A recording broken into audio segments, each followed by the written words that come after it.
Ignition sequence starts.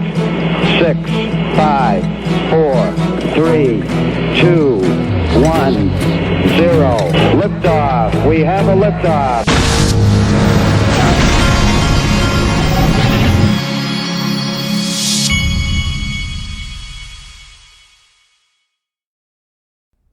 Hey everybody, this is the Digital Asset Investor, and I forgot yesterday to really go through Brad Garlinghouse's tweet. I showed you one section of it, but the gist of it is, of course, he's talking about how he hopes that the next year is a better year and all of that. But I was going to go through a little of it here. With all the shitty things in 2020, this was certainly one to cap the year. He's talking about 2020. But what I said then remains painfully true today. This is an attack on crypto in the U.S., not just Ripple. Some took the SEC's allegations at face value, thought this was a one-off, but no longer. 2021 has been a watershed year for crypto. Acceptance and awareness of the opportunity to bring billions of people into the global financial community has never been so clear. It's been incredible to see a lot less maximalism. Well, the reason we've seen a lot less maximalism is because we've got the timeline, we've got the video, we know what all these people tried to do so that they could get Bitcoin and Ethereum only a free pass and then have a monopoly for token issuance on Ethereum only. That's what went on here. We uncovered it, and that's the reason a lot of these firms are all of a sudden acting like they want regulatory clarity that didn't want it over the last 3 years since the Hinman speech.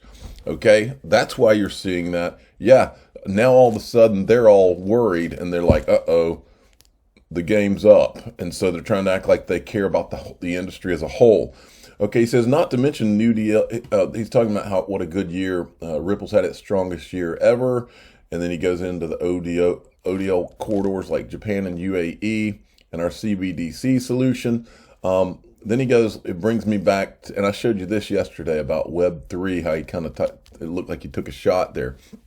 Ignoring its prior statements, the SEC won't answer questions about the legal status of Ethereum, much less anything else. See, if they address this legal status of Ethereum, that opens a whole can of worms for them. Because make no mistake, the SEC knows what was done with that Hinman speech. They know that the second they weigh in, that's why they're in a box. The second they weigh in on what Ethereum, whether it is or is not a security, they got all kinds of questions to answer either way that they can't answer because what was done was not in good faith and they know it. And that's why they can't answer that. Now, much less anything else. Is the agency actually living up to its mission to protect investors with regulation by enforcement and what Hester Pierce calls strategic ambiguity? Calling crypto the Wild West is a farce. Most are complying with financial regulators globally. This industry shouldn't be punished for asking for regulatory clarity and regulation that is consistently applied with a level playing field. Ironically enough, and a personal favorite of mine, of the brilliance of Joel Katz, David Schwartz. This is what he predicted could happen almost 2 years before the SEC filed their lawsuit. And he says this holiday season, let's make time to reach out to our elected officials in Congress so they understand the need to act now. I hope the industry gets some answers instead of another lump of coal. Now, what I'm going to do is I'm just going to, in this video, show Congress a few more reasons that they need to look at what's going on here. Now, yesterday, I told you that I thought I caught a whiff of a Silicon Valley war going on, and then this article pops up.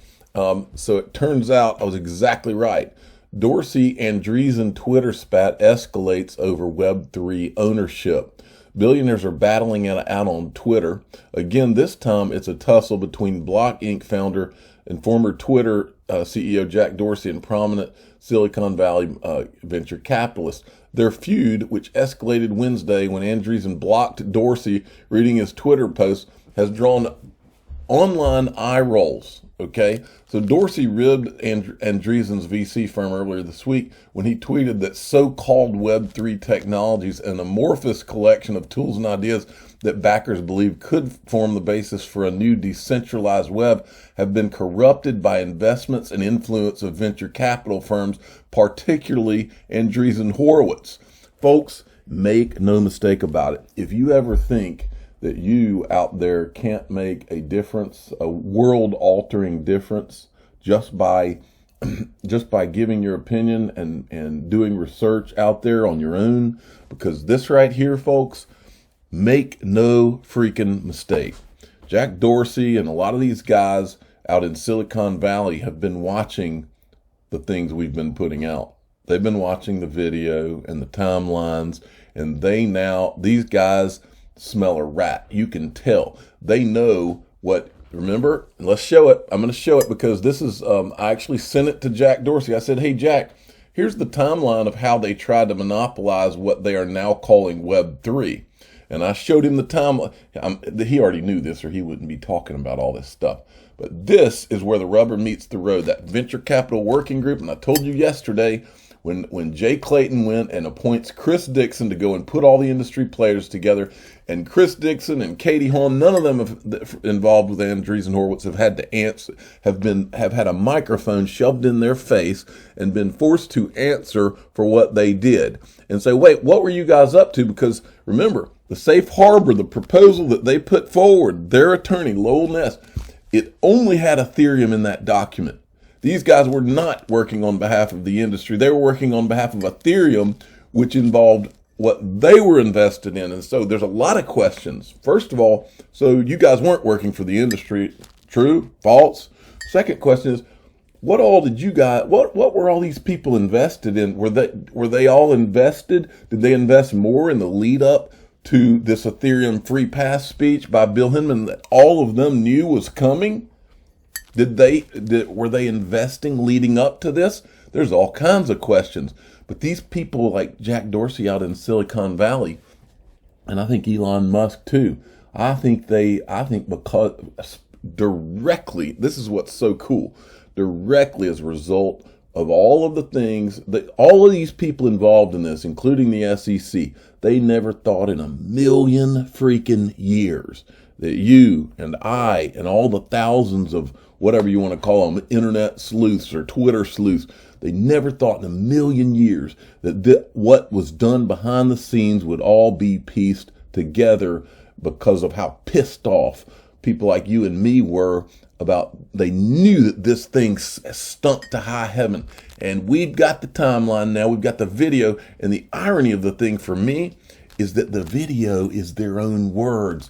And you know why they were willing to say all these things? It's because of the arrogance that comes with getting away with something. And over time, you're like, oh, okay, well, I got away with it. I'll just talk and run my mouth. And I'm glad they did. Thank you for that.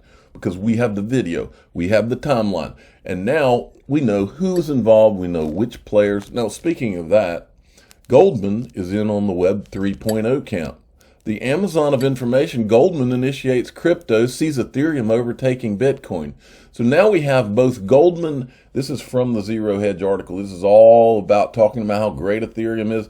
Goldman's conclusion, Ethereum is the platform that solves the economic problems here and now, while Bitcoin is a solution looking for a problem. It's also why 2 weeks ago, JP Morgan also laid out a bullish case for ETH. Even though, well, why would these companies do this, folks? Why would they do this?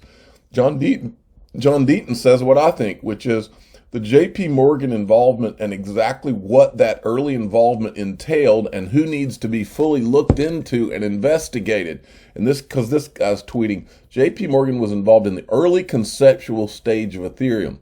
Is it any surprise then that Ethereum's design is fiat-like in that it rewards insider quintillionaires who pre-mined millions of Ethereum for themselves? Remember, folks, we know that, well, I'll play you the video. You can't hear this enough times. Listen to this. Well, if I can hit the refresh. This is... The Ethereum team is really one of the most remarkable that I've ever had the privilege of working on. It's a wonderful mix of both old and new. There's some senior software developers, people who work for Goldman Sachs off Wall Street. I would say that hundreds of people suspected something was amiss with the Madoff operation. If you look at who the victims were not, you'll notice that the major firms on Wall Street had no money with Mr. Madoff. I mean, you write this is the letter, I'm quoting from the letter to the Securities and Exchange Commission, red flag number 20. Madoff is suspected of being a fraud by some of the world's largest, most sophisticated financial services firms. And then you list some of the firms. Yes, I do. The biggest firms on Wall Street, and conversations with people high up in those firms. That is correct. And the SEC ignored that. Did they call any of these people? All the SEC had to do was pick up the phone. They never did. If you had executives at the biggest investment houses in Wall Street that knew something was wrong, why do you think they didn't go to the SEC? Because people in glass houses don't throw stones, and self-regulation on Wall Street doesn't work. A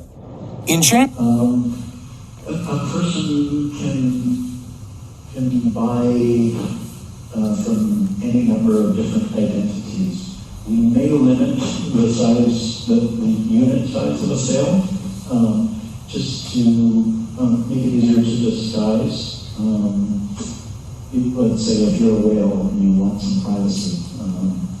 So if you are a whale, if you're planning on investing several million US dollars worth, then you can do that for multiple identities. So our company Consensus has been very prominent since the start of the Ethereum ecosystem. I can attest that JP Morgan was there right from the start before public mainnet was even launched. Okay, so here's what we know, folks. Three things. A, we know Goldman Sachs, because Charles Hoskinson was there. He said senior Goldman Sachs programmers were there. Why do you think that is? We know Joseph Lubin's from Goldman Sachs. We know, because Joseph Lubin just said it, that JP Morgan was there before the mainnet launch of Ethereum. We also know that Ethereum, that Joseph Lubin was helping whale purchasers hide their identity. And finally, we also know that it's never been, nobody has ever been given the names / company names / organization names of who bought that Ethereum in that pre-sale ever, because he helped hide the whale purchasers' identities. Remember? The fact that the SEC and all these, and nobody in the US is looking into this reeks, and everybody knows it now. So this is, and then there's this, folks, and I retweeted it again. Congress, if you're listening, we now have 345,000 potential voters that have watched this. And the other thing that the SEC won't give us is, did you know that 63 emails went out with that draft speech that gave Ether a free pass? Do you know who was the only commissioner to get a draft version of it? Who's that? Jay Clayton. Did you know Crypto Mom herself, Hester Peirce, never saw it? How do you draft? Why would Clayton even be involved in that draft? Why would he even? He gave input. He's the only commissioner. Bill Hinman was deposed. Ripple was successful in getting him deposed. Of course, they redact everything to the public. And I have it here if you want to see it. The lawyers ask him, did you ever represent... How much is redacted? Ethereum, 90%. Can I see? This goes to Pat. You were telling a story a couple weeks back about you were at Harvard and you said that there was a guy who was having trouble. So just find a congressman, pay him $500,000. That was it. He's going through an election and he'll help you put up a law to hurt them. This is it? Yeah. In action. He's asked questions like, have you ever worked for Ethereum Foundation? Look at the answers. Look at the redactions. All right, and this isn't the whole. This isn't the whole lawsuit. Dude, are you kidding me? Right? This is insane. Now, why would they redact, Pat, if he's asked a question, have you ever had clients that are part of the Ethereum Foundation? If I represent you and your business, I can't talk about what we talk about. So is this public record? No, it was an exhibit that's public record. Can we show this? Or oh, yes, you can show it. So, absolutely. So I don't know if people can see this. But it's pages of that. This is an entire page of every single word on the page, redacted, and there's pages of it. This is your transparent Securities Exchange Commission. Holy moly. Exactly, holy moly. And then there's this. TAIG had sent this. Remember, Katie Hawn, she's the one that just left Andreessen Horowitz. Wonder why.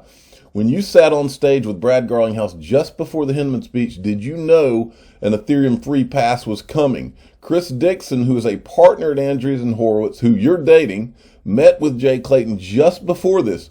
Do you also realize you're saying Ethereum, which you're heavily invested in, is a security? The picture below is from Ethereum's pre-sale blog saying they are still selling to U.S. citizens. Ethereum meets every prong of the Howey test. So in that video clip he's pointing to, because she used to be a U.S. attorney, she's talking about how it doesn't matter if you go to some other country. If you're selling a security to U.S. citizens, the SEC can get you, okay? And that's exactly what Vitalik Buterin described, that they were trying to locate in Switzerland to get around U.S. regulators.